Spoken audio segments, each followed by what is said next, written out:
escondendo dali, escondendo salvação. Um milagre ao erguer as duas mãos. 7 dias gastos rodeando Jericó, num clamor de fé e a libertação. Pessoas tão comuns como eu e vocês, permitindo Deus usar o seu poder.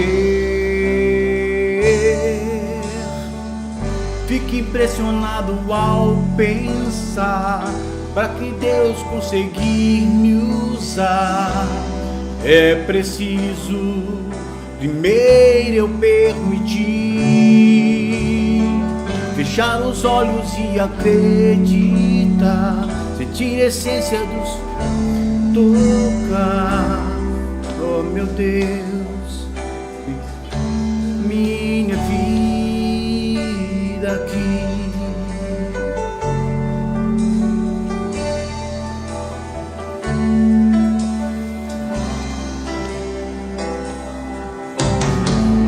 Um gigante ali, bloqueando a luz do sol. 5 pedras pra fazer o chão tremer. Uma gravidez, dias antes de casar. A emoção de ver Jesus nascer. Pessoas tão comuns como eu e vocês, permitindo Deus usar o seu poder. Fique impressionado ao pensar que para Deus conseguir me usar, é preciso primeiro eu permitir, fechar os olhos e acreditar, sentir a essência do meu ser cantar. Oh meu Deus, vem minha vida possuir. Um Deus que é infinito em poder, escolheu usar a limitação de meu ser. Se eu apenas permitir, fico impressionado ao pensar que para Deus conseguir me usar, é preciso primeiro eu permitir. Fico impressionado ao pensar que para Deus conseguir me usar, é preciso primeiro eu permitir, fechar os olhos e acreditar, sentir a essência do meu ser cantar. Oh meu Deus, vem minha vida possuir aqui. Que possamos ser deixados, ser usados por Jesus. Amém?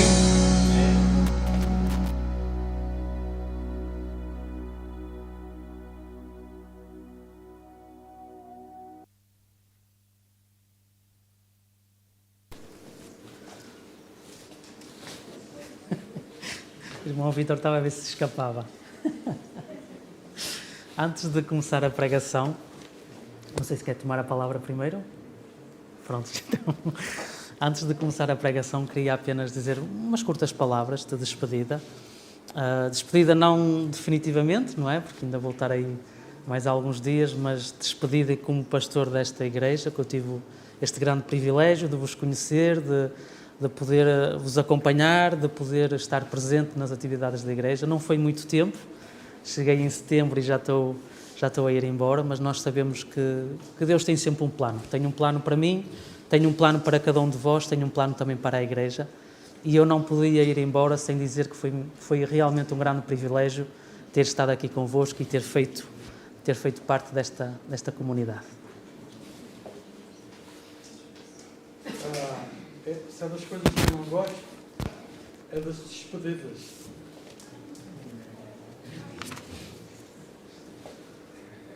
É o microfone. Eu não gosto de despedidas, mas tem que ser. E os pastores são aqueles homens que não têm eira nem beira.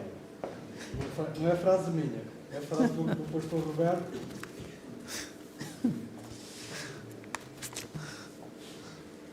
Para aqueles que se calhar não conheçam a expressão, eu não sei se ela é muito conhecida aqui no Algarve também, não é? Mas é uma expressão que nós usamos para dizer que não temos um sítio fixo, que estamos sempre com a casa às costas. Ok, pronto. É só, em meu nome e em nome da Igreja, agradecer ao pastor. O pastor já disse que foi muito pouco tempo que esteve connosco e então, numa situação destas de pandemia, não ajudou, não é? Mas por aquilo que o pastor fez, nós, Igreja da Albufeira, agradece. E também queremos todos desejar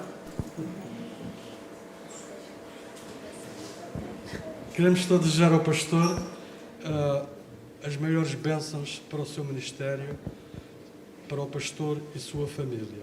Obrigado. Que muitas almas possam vir aos pés de Cristo através da sua influência. Obrigado. Embora fosse pouco tempo, a Igreja não passou em vão e vai ofertar algo que com certeza que o pastor vai gostar, e por isso eu pedia ao Colasso que chegasse aqui. Foi ele que teve o trabalho de pesquisar e de encontrar esta prenda que o pastor com certeza vai gostar. Vamos dar a palavra ao Colasso, que ele é que é o homem. Mas pode tirar a máscara, se quiser. Não, isto foi uma mera sugestão dentro daquilo. Eu não tenho microfone, podes deixar aqui o microfone. O Vítor e o microfone é uma guerra. Mas ele há de aprender. Vais aprender, não vais, Vítor? São os tais cadinhos, não é?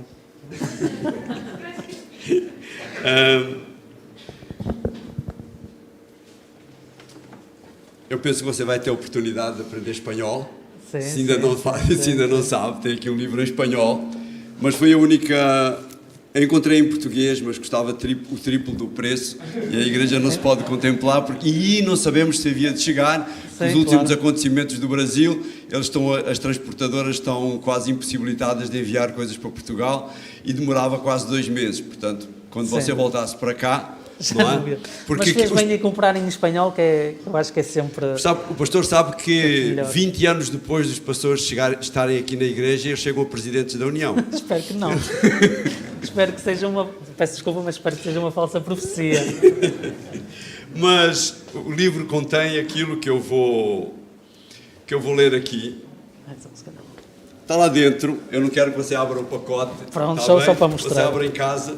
Mas pronto, para a Igreja ficar ciente da dedicatória que nós aqui colocamos, que reflete um pouquinho aquilo que nós, enquanto Igreja, sentimos da sua vivência aqui. O Salmo 23, para além de mostrar o verdadeiro pastor, mostra também o trabalho do pastor da Igreja.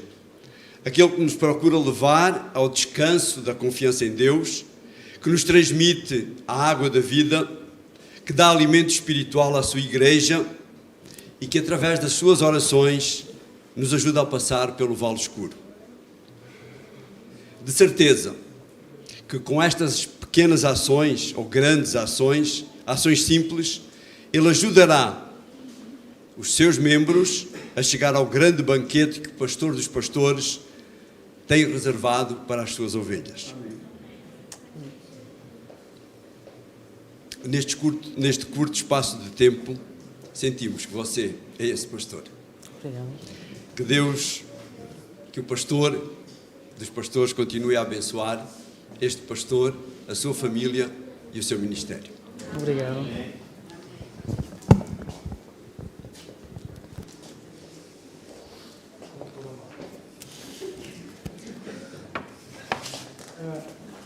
eu agora gostaria, não como habitualmente, levantasse uma mão, não é? para despedir o pastor, não é? Não é isso que eu quero. Eu costumo de pedir às pessoas para darem um sorriso, mas hoje nem isso eu posso fazer. Nem isso eu posso fazer, porque está tudo de máscara, não é? Mas mesmo assim o pastor vai olhar nos olhos de cada um e vai ver que todos estão gratos pela sua permanência, embora pouco tempo, todos são gratos por conhecer o pastor, Obrigado. por conhecer a sua família e por aquilo que deu, embora pouco, deu à igreja. Vamos olhar os olhos, olha, está a ver os olhos dizem tudo, não é? É o cumprimento universal, além do sorriso. Muito obrigado, pastor, que Deus o abençoe, a si e à sua família, e que um dia nos podemos ver. Mas que não seja Amém. na pátria celestial e o primeiro a chegar que espere no portão, está bem? É isso mesmo, obrigado. Queria agradecer mais uma vez por tudo e pronto, uma pessoa nunca... É sempre uma experiência difícil, porque quando nós vamos para uma igreja nova deixamos sempre um bocadinho de nós e também é o caso aqui.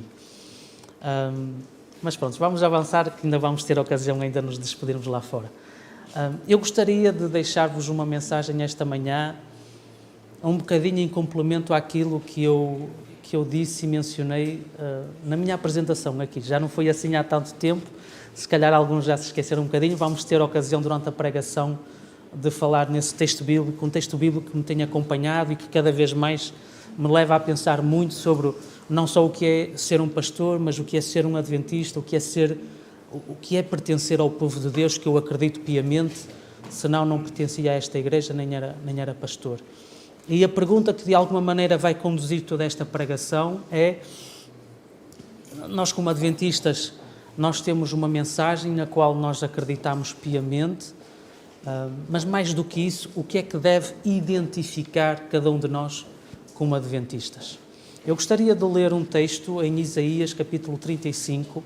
Vamos ler o capítulo todo. Não é um capítulo muito longo, mas é um capítulo muito importante, porque no Antigo Testamento e sobretudo o livro de Isaías fala muito sobre o Messias, essa esperança que o povo judeu tinha de um Salvador, alguém que ia vir, que ia resgatar o povo, que ia fazer reinar a justiça, e tudo o que nós associamos normalmente ao Messias. Essa imagem é construída sobretudo no livro de Isaías, e este capítulo acho que dá um ênfase muito importante a essa missão de Jesus que ele veio desempenhar como Messias.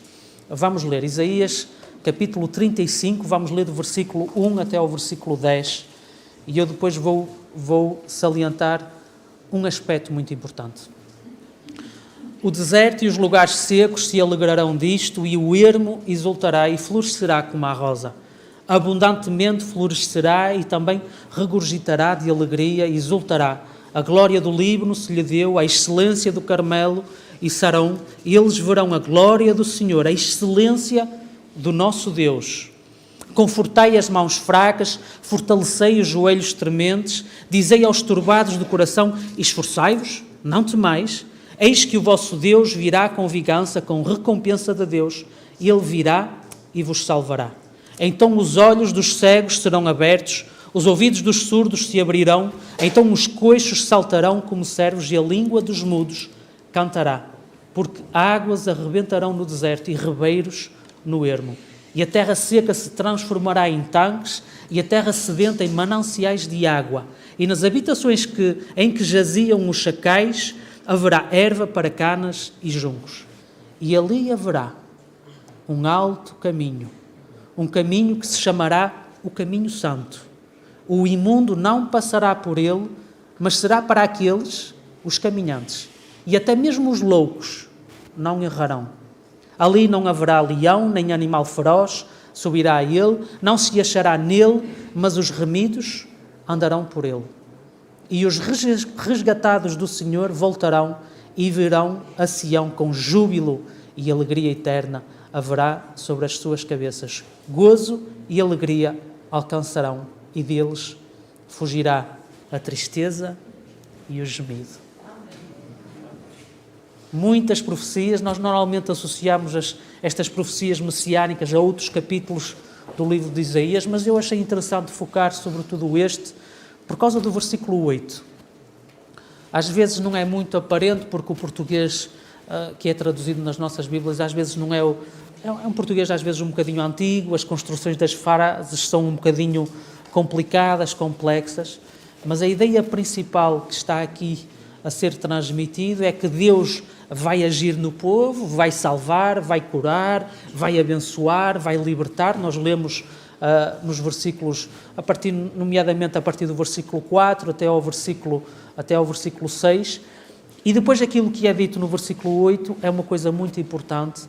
Ela é mencionada que a salvação de Deus vai vir, nós vamos ver a excelência de Deus, versículo 2, e depois é mencionado que essa excelência que é vivida através desta libertação, desta cura, desta bênção que é dada, será um caminho a seguir. Este caminho alto e visível que toda a gente vai ver, quer dizer que ninguém vai ter uma desculpa para dizer que não sabia, mas que há um caminho que Deus vai apresentar e que esse é o caminho que leva à santificação. É um caminho santo, um caminho que leva à santificação. E mesmo o destino final desse caminho subentende-se que é Jerusalém, para perto de Deus, porque na mentalidade dos israelitas nós só podemos estar bem se estivermos com Deus, e na mentalidade deles, Deus estava no santuário. Por isso este caminho leva cada vez mais perto de Deus. E nós temos no livro de Isaías estas profecias que se vão completando umas às outras, mas que vão sempre mostrando este aspecto muito importante. Como é que nós vamos reconhecer o Messias quando Ele chegar? Ele vai libertar, Ele vai curar, Ele vai ajudar, Ele vai abençoar. Gostaria de vos convidar agora a virem ao Evangelho de Lucas, capítulo 4. Este sim foi o texto que eu li durante a minha apresentação, foi na Escola Sabatina, acho que, se não me engano, acho que foi durante a Escola Sabatina que eu fui apresentado aqui à Igreja de Albufeira, e eu tive a ocasião de ler este texto e eu gostaria de ler convosco novamente na minha despedida. Lucas, capítulo 4, e vamos ler a partir do versículo 17 até ao versículo 21. Lucas, capítulo 4, versículo 17 até ao versículo 21. E foi-lhe dado o livro do profeta Isaías. E quando abriu o livro, achou o lugar em que estava escrito: O Espírito do Senhor é sobre mim, pois me ungiu para evangelizar os pobres. Enviou-me a curar os quebrantados do coração, a apregoar a liberdade aos cativos, a dar vista aos cegos, a pôr em liberdade os oprimidos, a anunciar o ano aceitável do Senhor. E cerrando o livro, e tornando-o a dar ao ministro, assentou-se, e os olhos de todos na sinagoga estavam fitos nele. O que é que Jesus vai dizer? Versículo 21. Então começou a dizer-lhes: hoje se cumpriu esta escritura em vossos ouvidos. Jesus vai pegar em todas estas promessas do livro de Isaías e vai dizer o quê? E eu sou aquilo que vocês estavam à espera. É muito importante. É muito importante porque ele vai dar esta insistência na ação do Messias. Como é que nós vamos reconhecer o Messias? Libertar, curar, ajudar e abençoar. E ele deixa esta mensagem a esta sinagoga, que era a sinagoga da sua cidade, que ainda fica da sua vila, mais uma pequena vila, uma pequena aldeia. Ainda fica mais forte o facto de ele dizer: hoje, diante dos vossos olhos, ao ouvirem aquilo que eu estou a dizer, está-se a cumprir as promessas do livro de Isaías. Por isso, Jesus, muito cedo, ele quis marcar bem ao que vinha. Qual era o seu projeto, qual era a sua atitude, qual seria a sua atitude, qual seria a sua ação em prol do povo. Vamos avançar mais um bocadinho. E vamos nos concentrar agora em Lucas, capítulo 7. Em Lucas capítulo 7 há um personagem que aparece de novo, que é João Batista. Um personagem bastante conhecido de muitos de nós. E neste momento ele está preso. João Batista era um homem que não tinha qualquer problema, era um homem muito corajoso, não tinha qualquer problema em dizer aquilo que ele achava, realmente.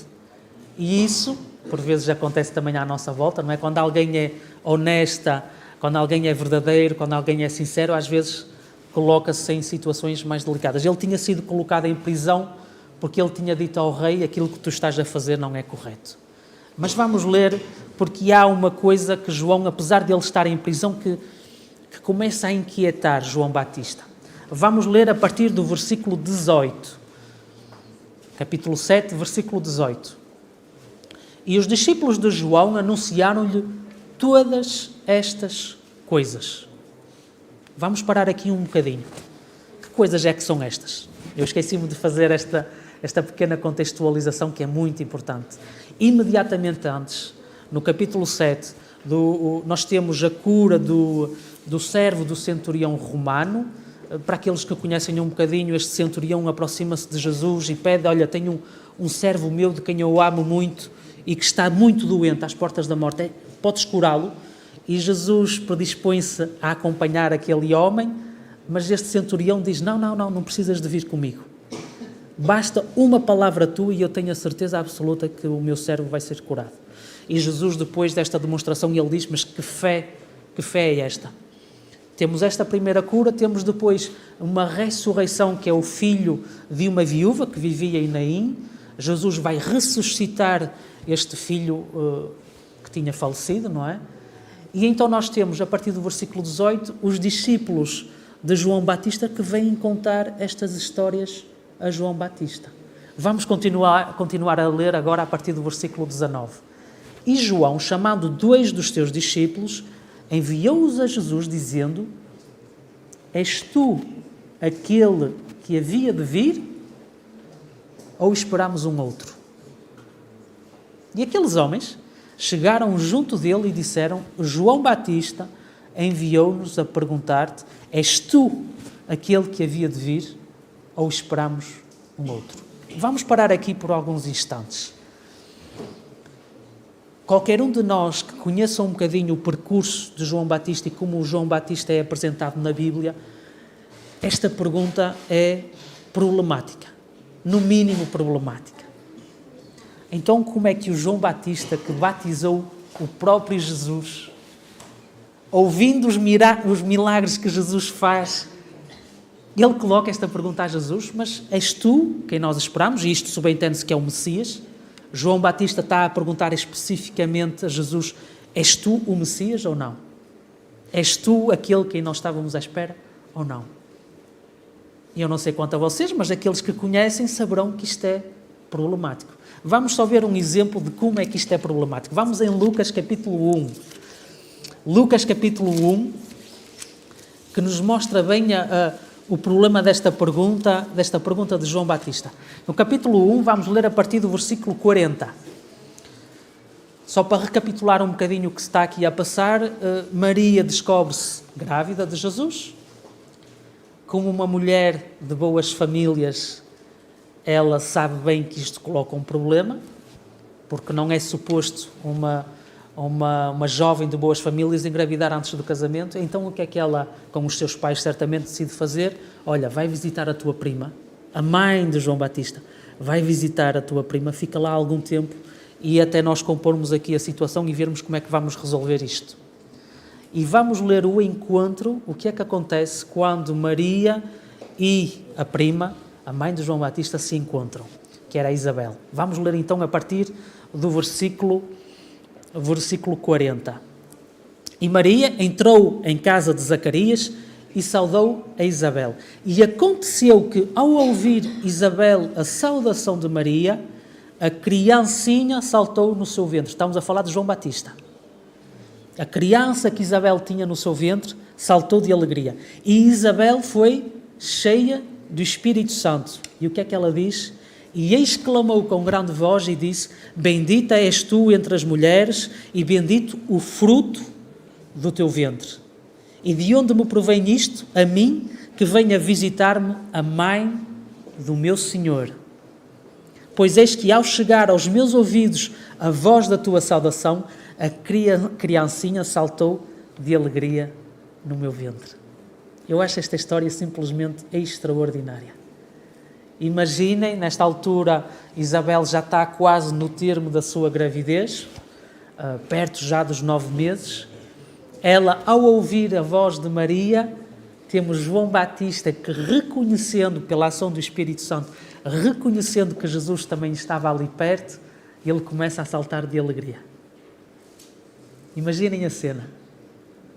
Isabel, sentindo a criança a mexer-se, ela própria recebe o Espírito Santo e ela própria reconhece que o Jesus, o pequeno Jesus que estava no ventre de Maria, que ele é o Senhor. Estamos a falar deste João Batista. No próprio ventre da sua mãe, ele já reconhecia quem era Jesus. Simplesmente extraordinário. Eu gosto muito desta história. Mas agora vocês percebem melhor este problema. Como é que este João Batista, que ainda dentro do ventre da sua mãe reconheceu quem era Jesus, este mesmo João Batista, que 30 anos depois, sem ter visto Jesus novamente, quando este se aproxima para ser batizado, este mesmo João Batista reconhece novamente que Jesus é o Messias. Este mesmo Jesus, este mesmo João Batista, como é que ele agora, passado alguns meses, ouvindo que Jesus estava a curar e a abençoar e a libertar, ele coloca esta pergunta a Jesus: és tu o verdadeiro Messias ou estamos à espera de um outro? E é muito interessante quando nós lemos no versículo 7, gostaria de reler isso convosco. Quando nós compararmos o versículo 19, aquilo que João Batista diz aos seus discípulos de perguntarem a Jesus, e aquilo que os discípulos perguntam realmente a Jesus, vocês veem que é exatamente a mesma frase.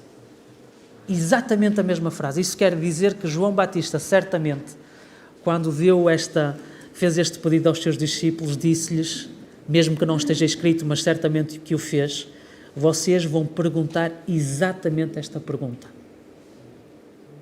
Exatamente estas palavras.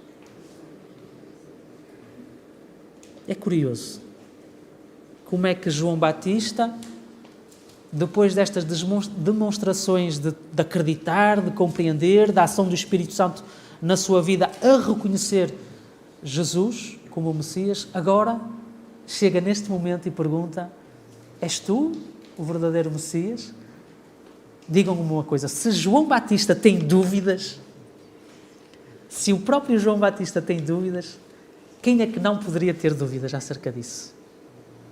Que Jesus realmente é o Messias. Vamos avançar mais um bocadinho. Vamos ler agora a partir do versículo 21. Nós lemos até ao final do versículo 20, quando os discípulos de João Batista colocam esta pergunta a Jesus. Versículo 21. E na mesma hora curou muitos de enfermidades e males e espíritos maus e deu vista a muitos cegos. Respondendo então Jesus, primeiro ele vai curar novamente a muitas pessoas e só depois é que dá a resposta aos discípulos.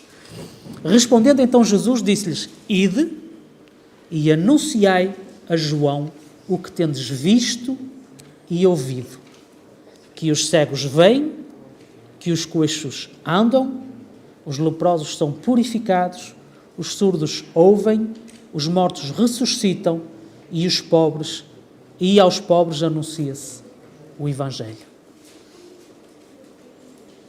Se eu achava a pergunta de João Batista problemática, eu acho ainda mais a resposta de Jesus problemática. João tinha ouvido falar que Jesus já andava a curar. João coloca esta pergunta a Jesus: és tu realmente o Messias que nós estamos à espera? És mesmo tu? E a resposta de Jesus é o quê?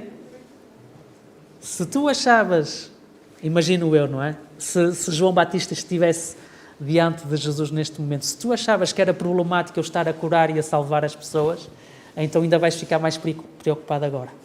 E ele volta a fazer curas, libertar, salvar, curar, abençoar, e depois a resposta que ele dá aos discípulos é o quê? Vai e digam exatamente aquilo que vocês viram e ouviram. Jesus não responde diretamente à pergunta de João Batista. E é por isso que é importante, porque eu acho que Jesus e João Batista, apesar de eles não termos muitos textos em que eles interagiram um com o outro, eu acredito piamente que mesmo à distância Jesus quase que sabia o que é que João Batista estava realmente a pensar. O que é que João Batista estava realmente a pensar. Por vezes é muito fácil nós, olhando e sabendo já a história de Jesus, nós sabermos que realmente o Messias não era alguém que ia expulsar os romanos, não era alguém que ia destruir o rei que estava no trono neste momento, que não era Jesus que ia destronar completamente os sacerdotes que estavam como responsáveis do sistema religioso israelita. É fácil nós hoje agora analisarmos isso. Era muito mais difícil naquela altura nós nos apercebermos de um Jesus que era um Messias, que vinha não para instaurar um reino terrestre, mas para instaurar um reino celestial. E muitas das vezes nós dizemos claramente, os discípulos não tinham percebido que Jesus não vinha expulsar, que não vinha conquistar, que não vinha destruir todas aquelas coisas que não estavam de acordo com ele. E esquecemos que João Batista se calhar tinha a mesma ideia de Jesus. Tinha exatamente a mesma percepção do que o Messias vinha fazer. E nós vemos este contraste. Um João Batista que esperava que se calhar Jesus ia convocar um exército, que ia chamar todos os fiéis para o seu lado e de alguma maneira expulsar Herodes, expulsar os romanos, expulsar a todos aqueles sacerdotes hipócritas, todos aqueles fariseus que se aproveitavam da religião verdadeira para terem autoridade, para terem dinheiro, para terem reputação, e que de alguma maneira Jesus ia limpar aquilo tudo. Mas Jesus não veio fazer isso, não da maneira como eles achavam. Aquele caminho alto, aquele caminho que leva à santificação que Jesus veio demonstrar claramente, resume-se a libertar, curar, cuidar, abençoar. Jesus podia ter dado qualquer resposta.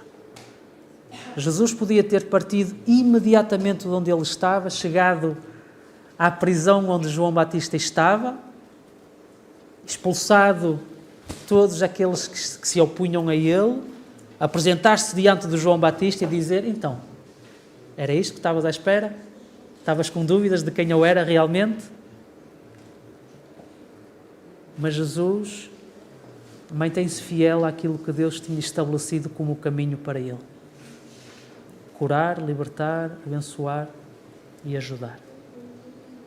Vamos ler o versículo 23, que é muito importante. E este é o final da mensagem de Jesus para João Batista.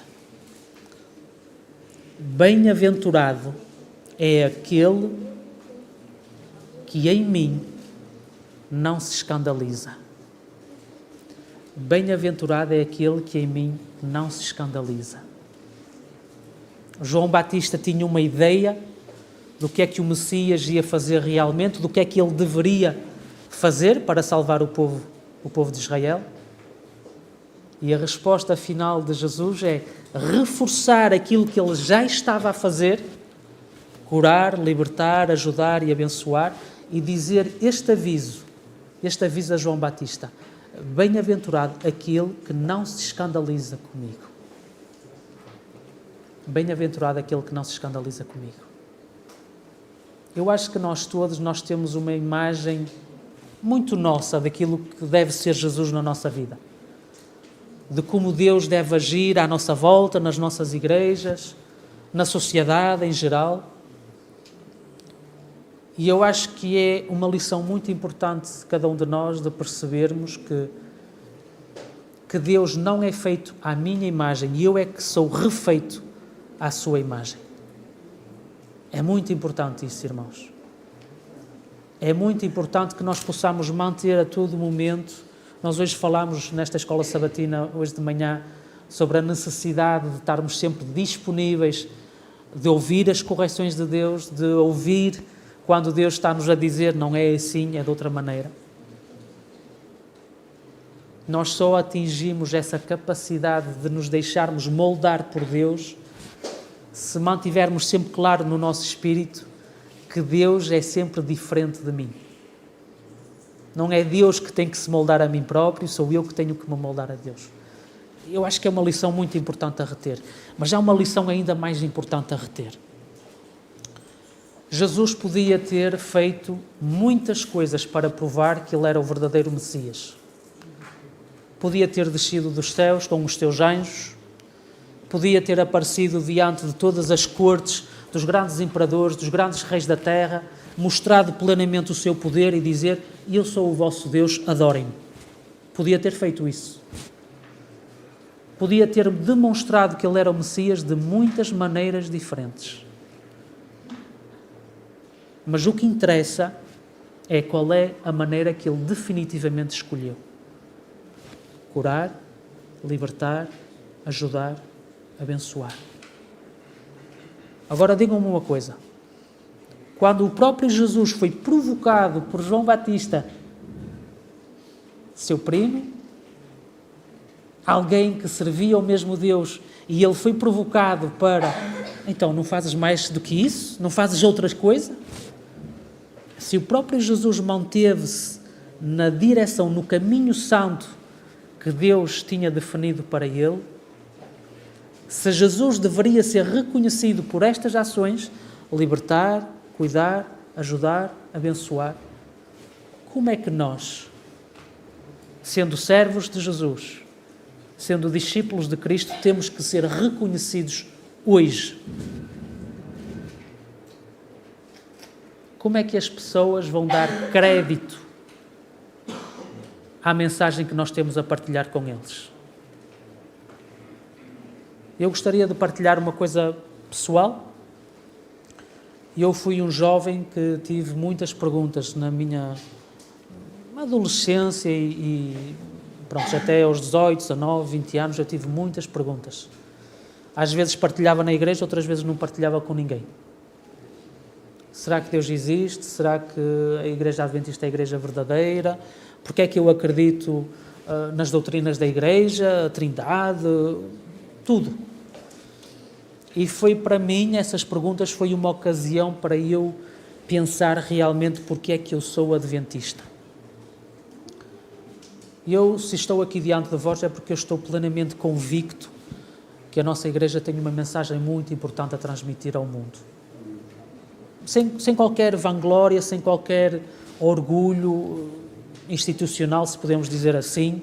Não acredito que os adventistas sejam melhores que os outros, mas acho que nós temos uma missão especial a transmitir aos outros. Acho que Deus nos imbuiu com essa missão profética. Mas uma coisa eu posso vos garantir através das pessoas que eu pude contactar, cristãos, não cristãos, muçulmanos, budistas, todos os horizontes que vocês podem imaginar.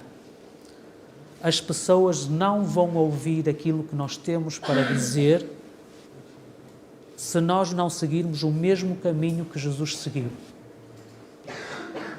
As pessoas não vão acreditar que nós somos enviados de Deus se nós não assumirmos como igreja e como indivíduos a mesma missão que Jesus aceitou: libertar, cuidar, ajudar, abençoar. As pessoas simplesmente não vão querer ouvir aquilo que nós temos para dizer. Não vão querer ouvir. Eu já fiz a experiência e já me aconteceu muitas vezes. Agora, a pergunta que nós devemos nos colocar: será que eu me satisfaço simplesmente em falar quando ninguém ouve? Ou será que eu quero que as pessoas levem a sério aquilo que eu estou a dizer? Será que nos contentamos em falar simplesmente, ou será que nós queremos que as pessoas ouçam aquilo que nós temos para dizer? Se nós queremos que as pessoas ouçam hoje, que eu acredito que nós estamos num momento único da história da humanidade, se nós queremos que as pessoas nos ouçam Hoje, nós temos que seguir o mesmo caminho que Jesus seguiu. Nós temos que demonstrar que somos o povo de Deus da mesma maneira que Jesus demonstrou que Ele era o Messias. E quanto mais as pessoas nos questionarem, vocês têm a certeza que é assim que se deve comportar o povo de Deus? Como Jesus, mais nós devemos ser teimosos, perseverantes neste caminho. Este é o caminho santo, visível, que ninguém pode ignorar. Que ninguém pode ignorar. Libertar, cuidar, ajudar, abençoar. Todos à nossa volta. Eu gostaria de voltar convosco a Isaías capítulo 37 e realçar um ponto que eu voluntariamente deixei para agora, porque ele é muito importante. Isaías capítulo 37, o famoso versículo 8 que eu mencionei, que nós tínhamos esse caminho alto que Jesus ia demonstrar e que nós deveríamos seguir. Na parte final tem algo que é importante realçar. Eu vou ler novamente. E ali haverá um alto caminho, um caminho que se chamará o caminho santo. E o imundo não passará por ele, mas será para aqueles, os caminhantes, até mesmo os loucos. E esta parte do versículo é muito importante nós percebermos. Para já eu gostaria de realçar que os impuros, a palavra que é usada aqui, impuros, 37, versículo 8. Peço desculpa, 35, tem razão. Obrigado pela correção. 35, versículo 8. Eu vou se calhar reler então o versículo, já que houve essa pequena confusão da minha parte. E ali haverá um alto caminho, um caminho que se chamará o caminho santo. O imundo não passará por ele, mas será para aqueles, os caminhantes, até mesmo os loucos, e não errarão. E aquilo, a imagem que nos é dada neste versículo, é que aqueles que são impuros, eles não conseguem entrar neste caminho. Mas a partir do momento que nós entramos, mesmo que nós sejamos loucos, mesmo que nós sejamos pessoas sem sabedoria, pessoas que não sabem, sem discernimento, é impossível nós errarmos. É impossível nós errarmos. Depois de entrar neste caminho, imaginem um caminho que tem muros tão altos que mesmo que nós queiramos depois sair, já não dá. Temos que ir até ao fim. Às vezes podemos dar assim umas cabeçadas no muro, mas não há erro, não há possibilidade de nós sairmos deste caminho. E é muito interessante este paradoxo que é apresentado neste versículo 8. Como é que aqueles que são impuros não conseguem entrar neste caminho santo, mas depois de entrar, mesmo aqueles que são tolos, que são loucos, eles não têm possibilidade de errar neste caminho? O que é que ele está a tentar explicar-nos? O primeiro aspecto que é importante é nós percebermos que a palavra que é usada aqui para impureza era uma coisa bastante comum. Se nós tocássemos num cadáver, nós tornávamos impuros. As mulheres, quando tinham o seu período, elas também eram consideradas impuras.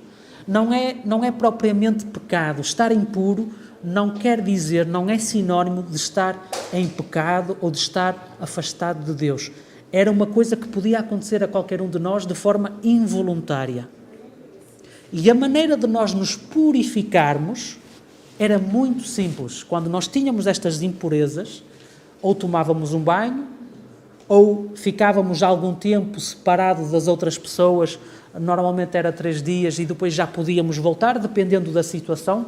Eles tinham várias regras, mas aquilo que é importante salientar aqui era que era muito fácil de resolver esse problema.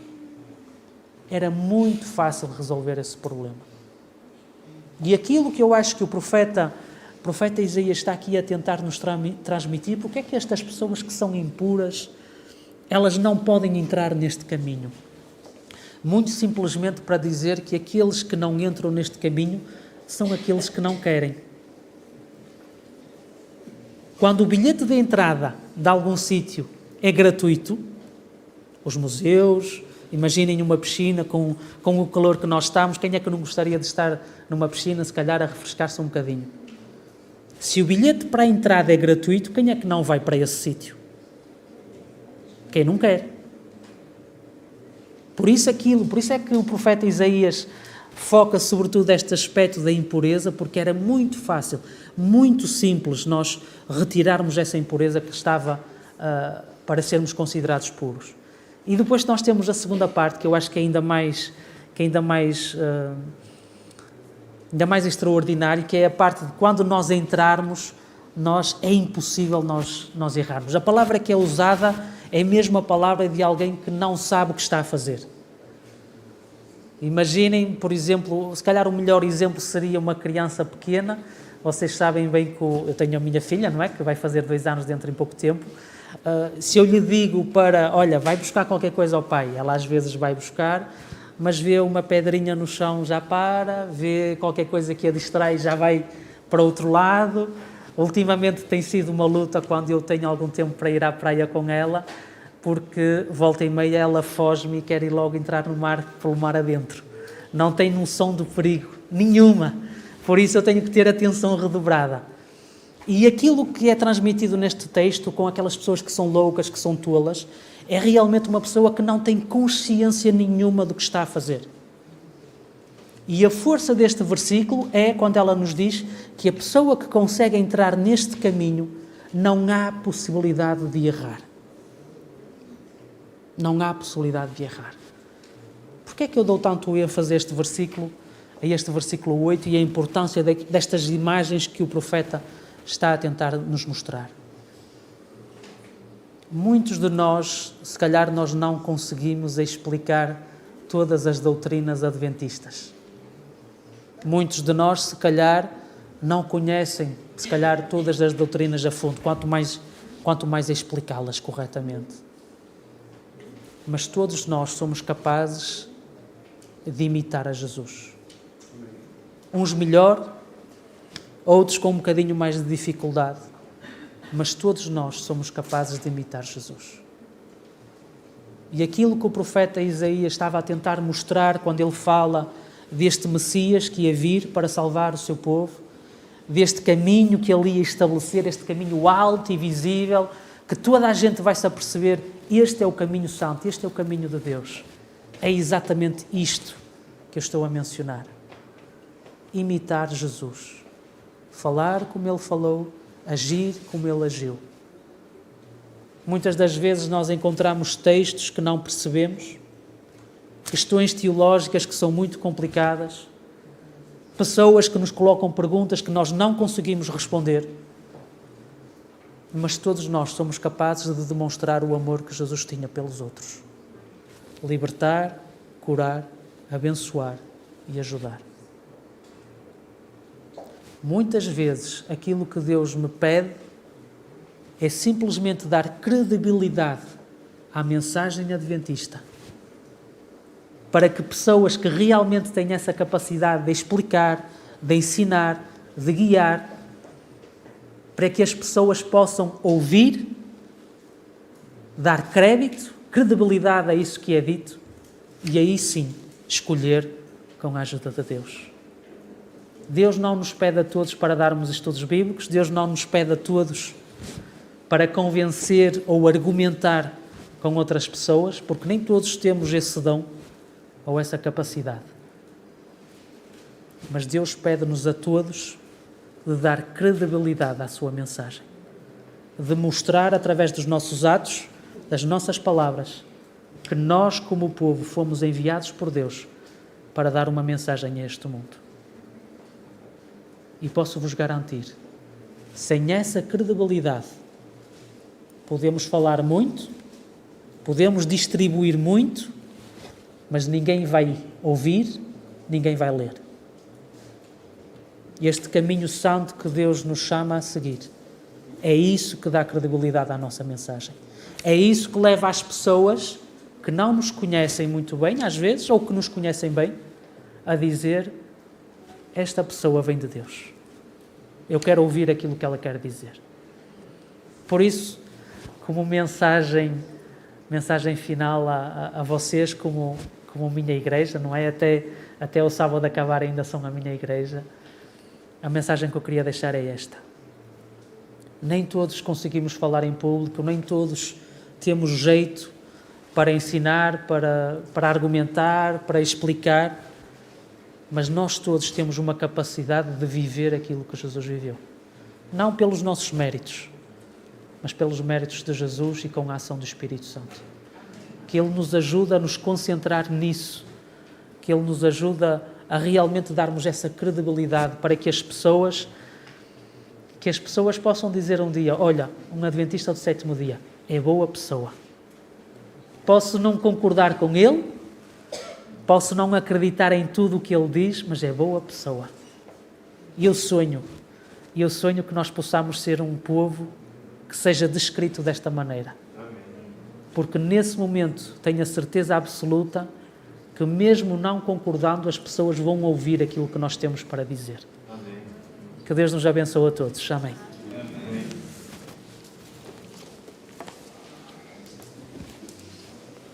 Sem mais delongas,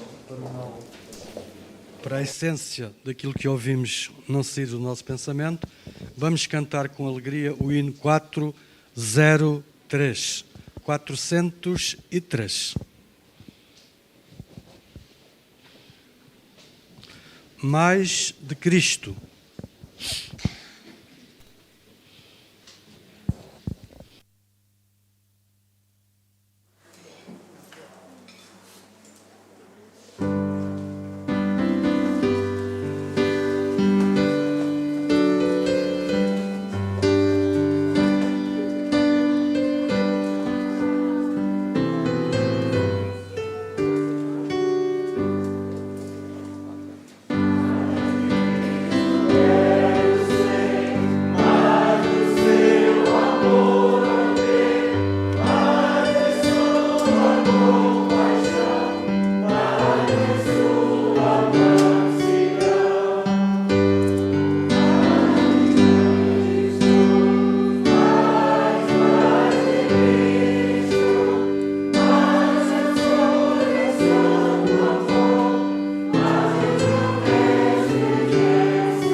Gostaria de vos convidar a inclinar o vosso rosto para orarmos.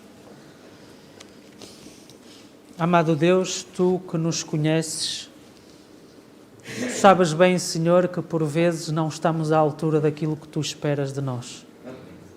Quero-te pedir, Senhor, que Tu possas perdoar os pecados de cada um de nós, que Tu possas perdoar a nossa indiferença, a nossa ignorância, por vezes, em relação ao outro. E, sobretudo, Senhor, que Tu possas colocar bem vivo na nossa mente, Senhor, o exemplo de Jesus Cristo, Senhor. Que nós possamos pensar, agir, falar como Ele, Senhor. Que nós possamos ser conhecidos como como o povo de Jesus. Senhor, Tu sabes bem que não podemos fazer isto sozinhos, por isso eu peço-Te que Tu possas enviar uma porção dobrada do Teu Espírito sobre cada um de nós, Senhor.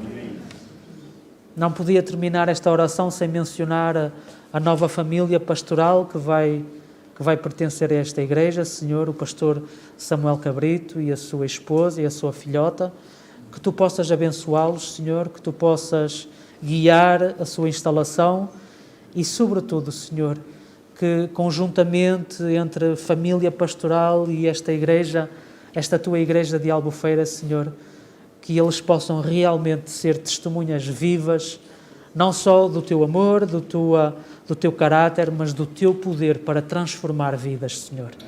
É isso que eu Te peço humildemente, em nome de Jesus. Amém.